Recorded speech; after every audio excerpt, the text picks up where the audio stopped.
The grand ballroom of the Astor Hotel did not simply exist, it performed.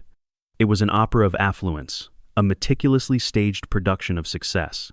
The air itself seemed gilded, thick with the scent of expensive perfume, aged scotch, and the faint metallic tang of ambition.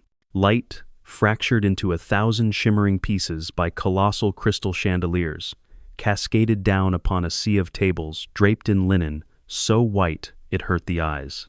This was the 20-year reunion of the Northwood Preparatory Academy, an institution that did not merely educate but rather curated the nation's elite, polishing the children of privilege until they shone with an unbreakable, inherited confidence. Moving through this glittering diorama of power was Alara Vance, a figure of such profound quietness she was almost an apparition.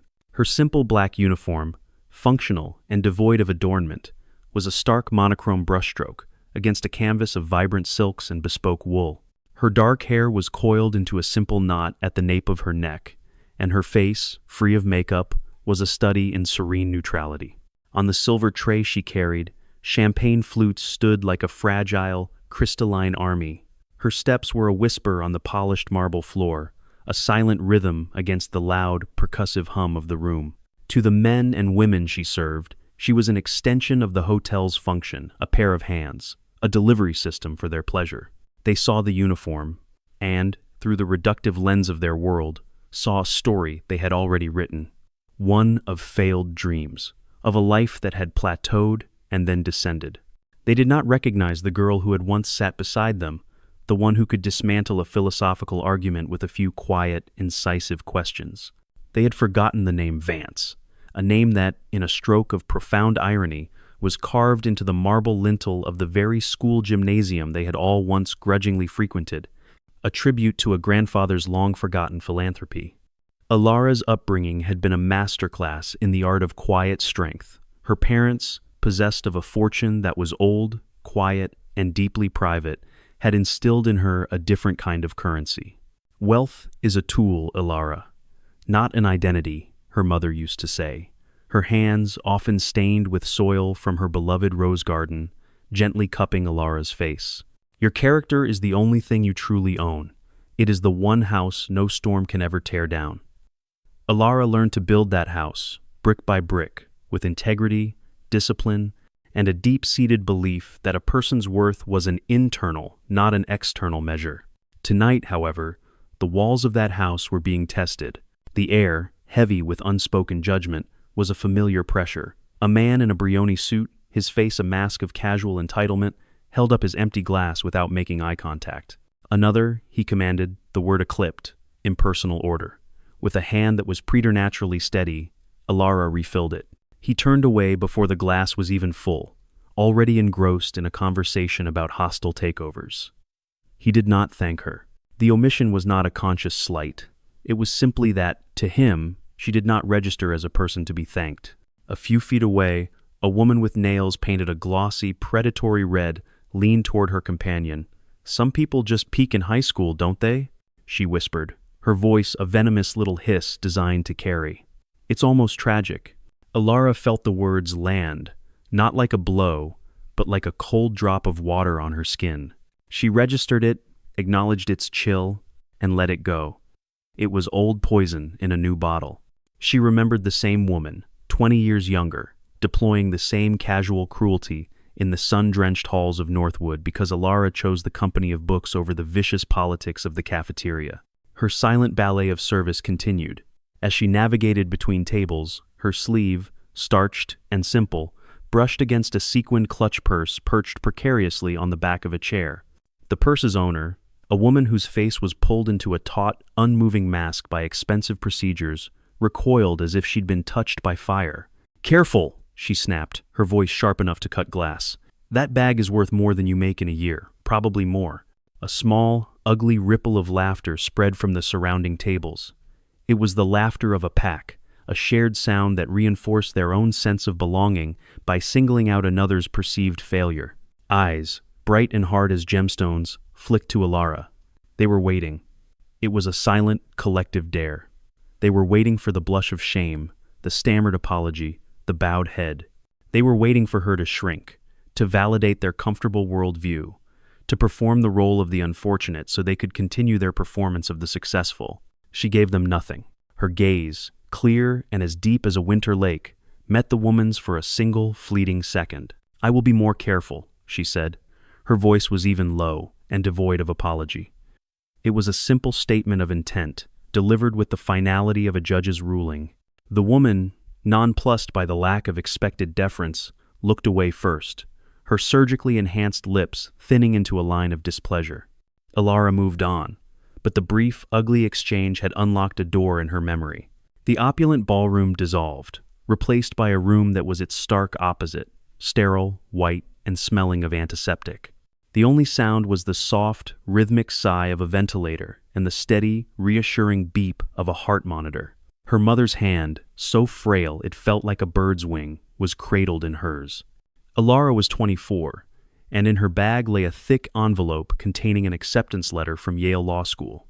It was the culmination of a lifelong dream, the golden ticket to a future everyone had told her she was destined for. But in that quiet, sterile room, she had looked into her mother's tired, loving eyes and understood that there were different kinds of destinies.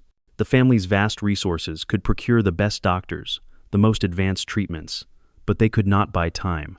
And time, spent in quiet companionship, was the only currency that now mattered. That day, she had made a choice. She turned down the future that glittered with public acclaim and chose the one that resonated with private love. She stayed. She blinked, the memory receding as the warm glow of the chandeliers reasserted itself. She set another glass of water on a table, her movements precise and unhurried. The hum of the ballroom seemed louder now, the collective weight of 100 casual judgments, pressing down like the humid air before a storm. She was not just a waitress tonight. She was an anthropologist, a quiet observer studying the customs of a strange and fascinating tribe.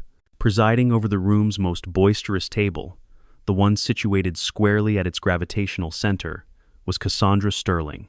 In the rigidly defined cosmos of Northwood, she had been the sun dazzling, scorching, and demanding that all other bodies orbit her. 20 years later, she had not relinquished her throne. Her blonde hair was swept into a chignon so perfect it seemed to defy gravity, and her scarlet dress was a siren's call in the crowded room. Her laughter, the loudest and sharpest sound in the ballroom, was not an expression of joy but a declaration of dominance. Her eyes, the cold, pale blue of a winter sky, scanned the room with the practiced ease of a monarch surveying her court. They swept past faces, assessing and dismissing, until they landed on Alara. A slow, predatory smile spread across her perfectly defined lips. She did not see a former classmate. She saw a prop, an opportunity to remind everyone of her own elevated status by highlighting another's fall. "Oh my God," Cassandra's voice sliced through the ambient chatter, a performance for the entire room. "Is that really you, Alara Vance? What on earth happened to becoming a Supreme Court justice? Did you get lost on the way to the courthouse and end up in the kitchen?" A pregnant hush fell over the surrounding tables, instantly replaced by a wave of cruel, stifled laughter. It was the sound of a pack sensing blood in the water. Alara paused her work, a half-empty bottle of vintage champagne in her hand. She turned her head slowly, her movements economical and deliberate. Her calm gaze met Cassandra's triumphant one across the crowded room. There was no fear in her eyes, no shame, no anger. There was only a profound, unshakable stillness. She offered a faint, almost imperceptible smile, a gesture so subtle, it was more an absence of frown than a true expression. She set the bottle down on a nearby service stand and continued her work without uttering a single word. Her silence was a language Cassandra could not interpret. It was a shield she could not penetrate. It was a form of power she did not recognize, and it infuriated her. The attack, having failed to draw the desired reaction, emboldened her courtiers. A woman adorned in ropes of pearls, a former cheerleader who had married well, leaned forward, her voice a syrupy confection of false pity. "Well, darling, at least it's a high-end establishment. It shows you still have aspirations." I heard she had to drop out of her state college. A man in a conspicuously expensive suit muttered, launching a lie into the air with the casual indifference of a man who had never faced consequences. The family money must have finally run out. The words were stones, meant not just to injure, but to bury Alara under the weight of a fabricated narrative of failure. Yet she remained standing, moving with the same deliberate grace. The room around her felt colder, the atmosphere charged with a collective, unspoken cruelty. The laughter had an edge now, a shared bond forged in the casual denigration of another. Cassandra, basking in the spotlight, decided to escalate. "Alara, darling," she called again, her tone dripping with mock concern. "Could you be a dear and wipe this table down? All this excitement has made it feel a bit messy." She gestured grandly at the pristine tablecloth, her eyes gleaming with a malicious delight. Without hesitation, Alara retrieved a clean, folded cloth from her apron. She approached the table and began to wipe the already immaculate surface. Her movements were smooth, efficient, and utterly devoid of resentment. This small act of compliance, of seeming subservience, seemed to thrill the table. "You know," chimed in another woman, her makeup a garish attempt to recapture her youth, "I always said she lacked the killer instinct. I guess some people are just born to serve." It was at that moment that a man with a loosened tie and a face flushed from too much wine decided to deliver the coup de grace. As Alara's hand passed near his glass, he made a clumsy, yet unmistakably deliberate, motion. The heavy crystal tumbler tipped, sending a cascade of dark red wine splashing across the white tablecloth and soaking the sleeve of Alara's simple black uniform. The table erupted. This time, the laughter was not contained. It was a loud, braying, ugly sound. It was the roar of bullies who were certain of their victory. For a single, sharp intake of breath, Alara froze. The cold, sticky liquid seeped through the thin fabric, a shocking chill against her skin. She looked down at the dark, spreading stain, a splash of chaotic violence on her quiet composure. Then, she slowly lifted her head. Her gaze bypassed the laughing faces and landed directly on the man who had spilled the drink. "Careful," she said. Her voice was low, perfectly controlled, not a whisper but a finely calibrated note of pure steel. It was not a plea. It was not a rebuke. It was a warning. The laughter faltered, sputtered, and then died completely. In the sudden, ringing silence, her single word hung in the air, heavy and resonant with an authority that belied her uniform. The man, caught in the beam of her unwavering stare, simply gaped, his drunken smirk evaporating as if it had never been. Alara picked up a linen napkin and calmly, methodically, began to blot the wine from her sleeve. Her face was an unreadable mask of professional neutrality, but her knuckles, as she gripped the cloth, were white as bone, the only outward sign of the immense, volcanic control she was exerting from within. Just as the awkward silence at Cassandra's table began to curdle, the heavy oak doors of the ballroom swung open again. A different kind of presence swept into the room, a change in the atmospheric pressure that was instantly felt by everyone. Conversations paused mid-sentence, heads turned, a wave of recognition, mingled with awe and a touch of fear, rippled through the crowd. Julian Croft had arrived. At Northwood, he had been a quiet, lanky boy, with an unruly shock of dark hair, more often found in the physics lab than at social gatherings. He was a ghost from a different dimension, one of complex algorithms and theoretical possibilities. Now, he was a legend. He was the enigmatic tech billionaire, the visionary founder of Aura Dynamics, a company that had reshaped the digital landscape.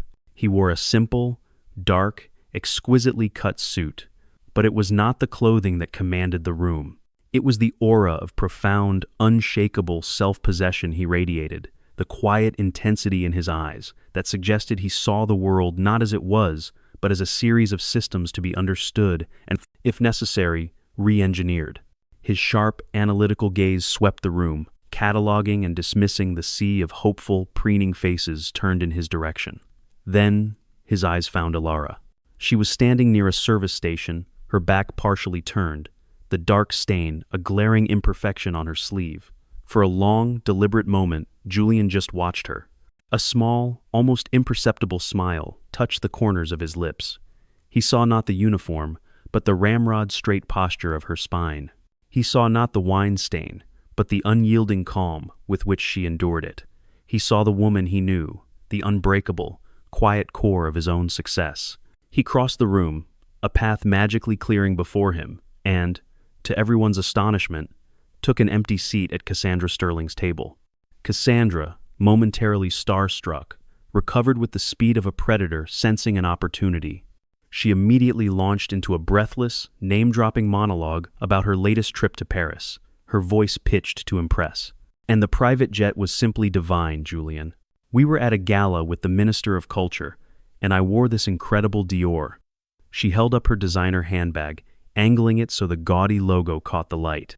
This one is limited edition, of course. Not that everyone would appreciate the difference. Her gaze flickered meaningfully toward Alara, who was silently clearing a plate from the far end of the table. The table offered another round of sycophantic laughter, eager to impress their new, powerful guest. Julian, however, leaned back in his chair, his gaze not on Cassandra's ostentatious bag, but fixed on Alara.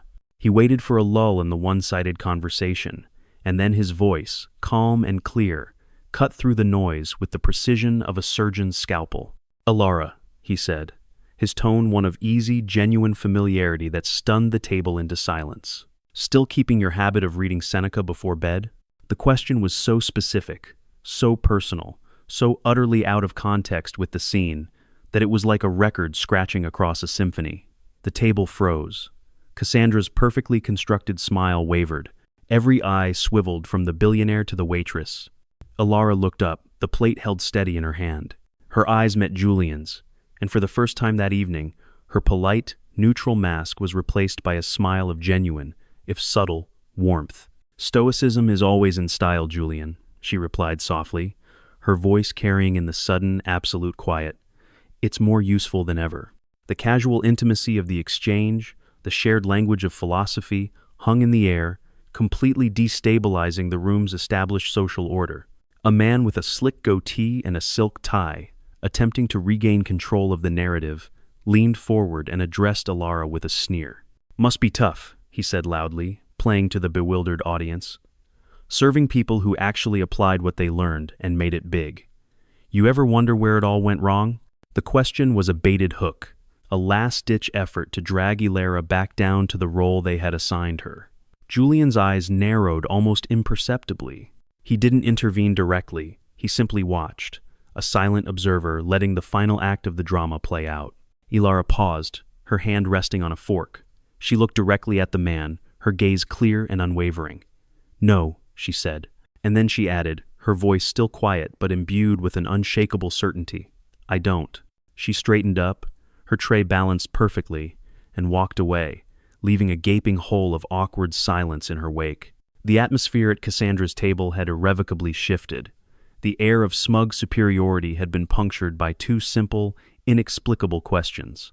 The power dynamic of the entire room now teetered on a knife's edge. Cassandra Sterling was a creature of social momentum. She could not abide a vacuum. She recovered with a laugh that was a little too sharp, a little too brittle.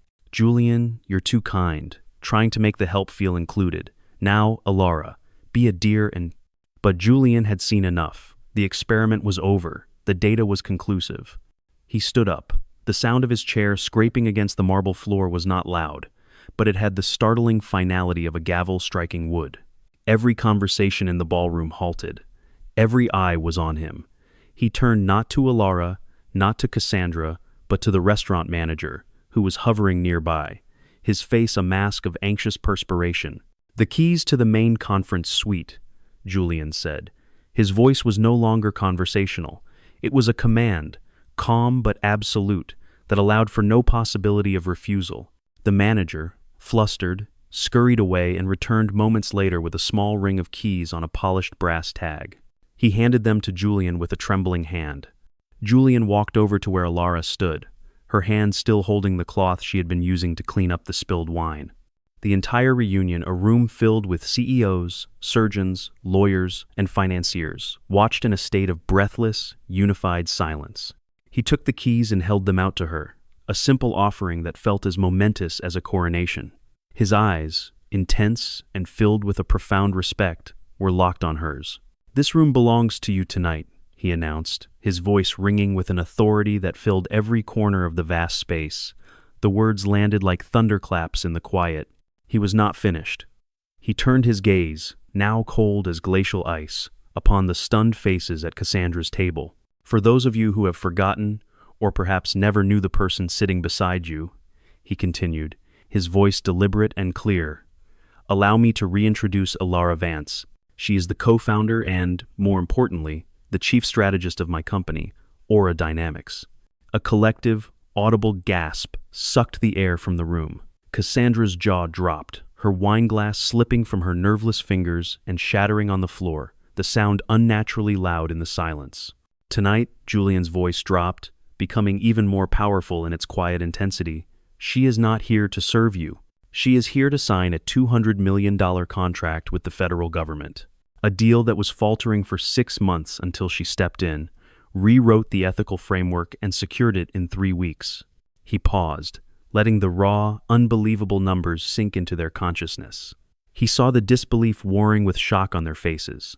He knew he had to give them the final, devastating piece of the puzzle, the key that would unlock the truth of the woman they had so casually dismissed.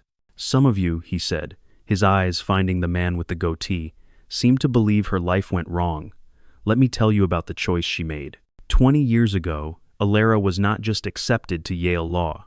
She was offered a full merit scholarship.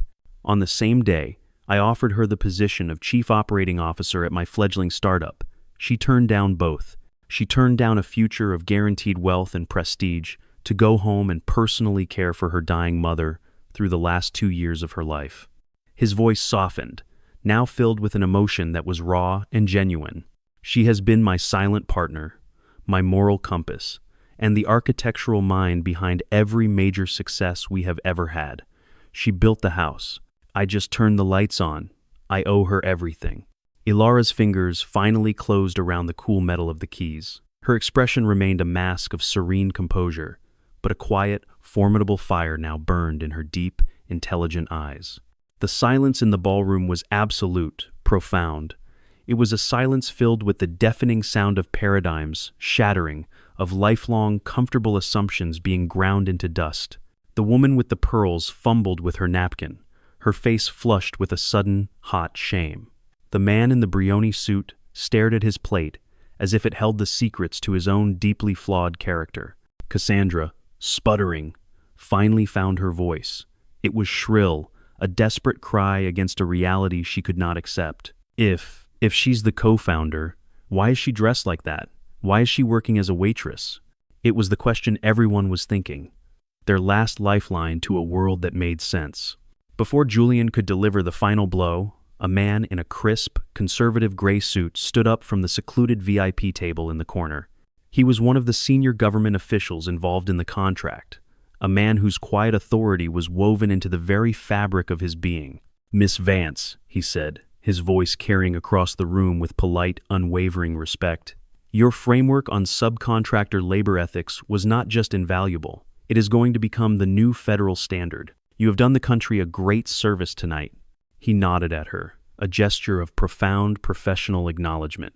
The last remnants of doubt in the room evaporated like mist in the sun. This was not a story Julian was spinning for effect. This was a verifiable, high-stakes reality, confirmed by a man who held the kind of power they all understood and coveted. Cassandra sank back in her chair, the color draining from her face, leaving her expensive makeup looking like a garish mask on a statue. Julian turned back to Cassandra's table, his expression now completely unreadable, which was more terrifying than any anger. He reached into his jacket, pulled out a sleek, modern checkbook, and wrote with a few swift, decisive strokes. He tore the check out and placed it gently on the table. It landed with a soft, final thud. The amount written on it was $50 million. "Ilara is not working as a waitress," Julian explained, his voice as calm and cold as steel.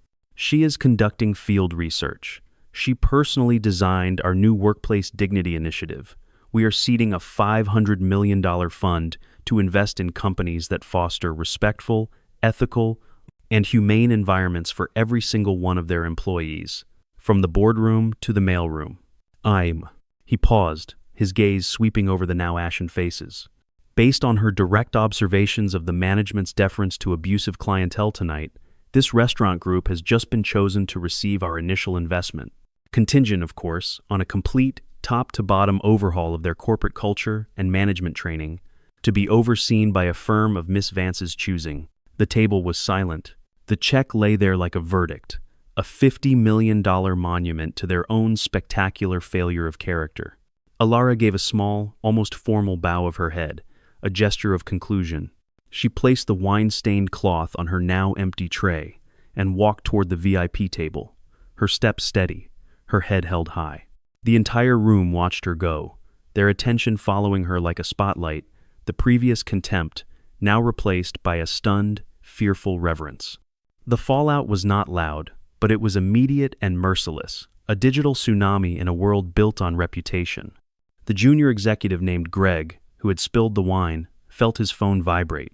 A blurry photo of him laughing, snapped by a younger alumnus at another table, was already rocketing through their shared professional networks, captioned, "This is how Northwood alumni treat service staff." By the next morning, he was summoned by HR. He was fired for violating the company's code of conduct. Cassandra Sterling's meticulously curated social media presence, a fortress of flawless luxury, was breached. The story of her behavior, retold with vicious glee by dozens of witnesses, became the gossip of their elite circles. Her lucrative sponsorship deal with a luxury jewelry brand was indefinitely postponed via a terse email. The invitations to the charity galas that were the lifeblood of her social standing abruptly ceased. The consequences were merely the natural echo of their own actions, a karmic ripple spreading outward from a single, ugly splash of red wine. Alara, meanwhile, had instigated none of it. She was already focused on the next step, the work that actually mattered. She had simply held up a mirror, and the world, for once, had forced them to look. At the VIP table, the atmosphere was one of quiet, focused respect. The leather-bound folder containing the contract lay open. The older woman with kind eyes and a suit as sharp as her intellect handed Alara a heavy, perfectly balanced fountain pen. "We've been waiting for you, Miss Vance," she said, her smile genuine. Alara took the pen. The room was still watching, but the energy had fundamentally changed. The aggressive judgment had dissolved into a mixture of awe, shame, and a desperate, fawning curiosity. She was no longer a ghost in a uniform. She was an enigma they had spectacularly failed to decipher. With a steady, fluid hand, she signed her name on the final page. The elegant script was the only sound in the charged silence. There was no triumphant speech, no gloating glance back at her tormentors. She simply capped the pen, handed it back, and nodded. Her presence, her quiet, unshakable dignity, had been her only rebuttal. It had been more than enough. As she prepared to leave, walking back through the minefield of silenced tables, a young woman stood up. She was a recent graduate, barely out of her 20s, who had spent the entire evening feeling intimidated and out of place.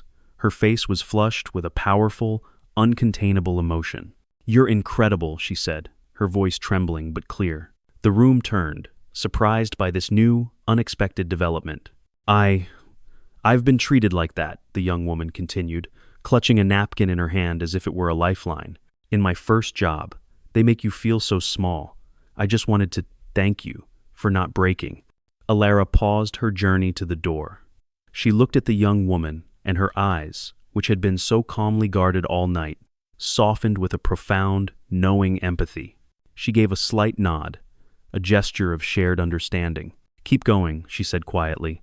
The words were simple, but they carried the weight of a lifetime of resilience. They were for the young woman, but they resonated across the entire room, a quiet sermon on endurance. The young woman sat down, her eyes shining with tears of relief and inspiration. Alara passed Cassandra's table without a single glance. Cassandra was staring into her empty wine glass, her perfect chignon now looking like a brittle, fragile helmet.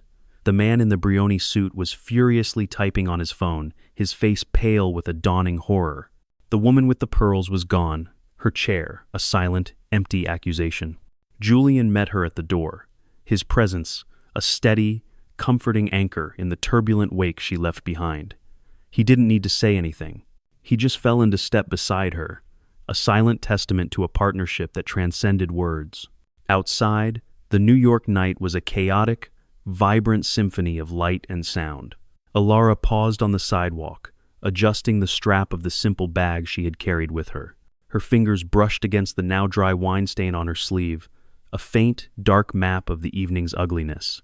"You okay?" Julian asked, his voice soft, for her ears only. She turned to him, and a genuine, expansive smile finally lit up her face, transforming her from a figure of stoic strength into a woman of radiant, undeniable warmth. "Always," she said. As she stepped into the cool night air, a street musician on the corner began to play a soft, haunting melody on a cello, the deep, resonant notes cutting through the city's clamor. It was a thread of pure, unpretentious beauty in the heart of the chaos. Alara closed her eyes for a moment, letting the music wash over her, a quiet cleansing. She dropped a generous bill into the musician's open case and walked on, blending into the anonymous, flowing river of people. Years ago, in the quiet dimness of her mother's kitchen, her mother, frail but with an unbreakable spirit, had taken her hand. "You don't need to prove anything to anyone, Alara," she had whispered, her voice weak but firm. "The world will demand that you perform, that you display your worth on its terms. Ignore it. You don't need to be seen. You just need to be." Tonight, walking through the electric canyons of Manhattan, that memory felt closer than ever. Her life had not been a performance. It had been a series of quiet, deliberate choices, the choice to value character over currency, to honor love over ambition, to meet cruelty not with reciprocal anger, but with the unassailable fortress of self. She was the unseen Atlas, holding up a world of integrity on her quiet shoulders. She wasn't invisible anymore, but the profound truth, the one that settled in her heart with a peaceful, steady rhythm, was that she never had been. Not to the people who mattered, and most importantly, not to herself.